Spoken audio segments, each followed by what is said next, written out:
Frédéric Becbédé n'a jamais eu peur de dire ce que beaucoup pensent en secret. Actuellement en pleine promotion de sa nouvelle émission Love Last an Hour and 15, l'auteur, avec une prose acérée, a fait un triste commentaire sur ses finances et l'état de son portefeuille d'investissement. Interviewé par nos confrères de l'Aube, Frédéric Becbédé s'est exprimé au sujet du nouveau spectacle Amour d'une durée de 1h15 qui s'est tenu au théâtre Édouard VI à Paris les 14, 15 et 16 décembre 2023, puis en tournée dans toute la France. S'appuyant toujours sur le cash, l'écrivain aime aussi parler de ses finances. Oh, je suis étudiant en littérature française. Assume-t-il aussitôt, en soulignant rapidement le prix de son concert, de 46 à 23 €. Désolé mais j'ai besoin d'un peu d'argent. Je n'ai pas peur de le dire, je vends beaucoup de livres dans ces années 2000, un peu. Moins dans les années 2010, aujourd'hui ça marche bien mais plus comme avant. Ma carrière de cinéaste est au point mort. Ce ne serait pas un problème si nous ne réclamions pas aujourd'hui les impôts de ma période de prospérité.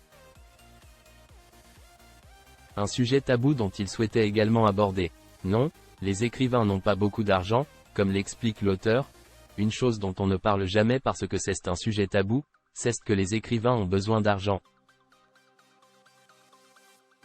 Après des années de lutte, nous sommes payés pour aller au salon du livre, au festival, aux conférences, au salon littéraire, dédicacer nos ouvrages et organiser des conférences.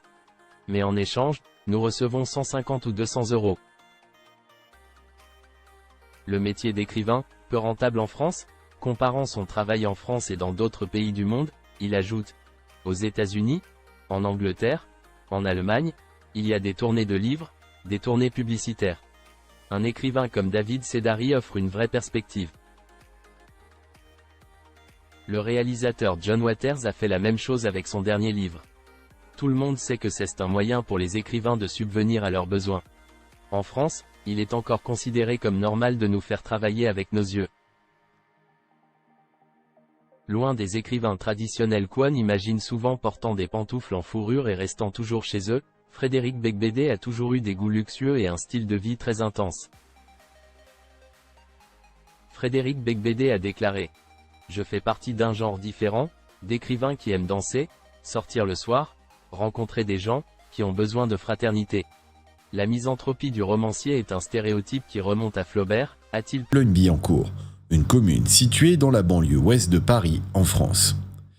Elle est la fille de Jack Lang, un homme politique français renommé et ancien ministre de la Culture, et de Monique Buzinski.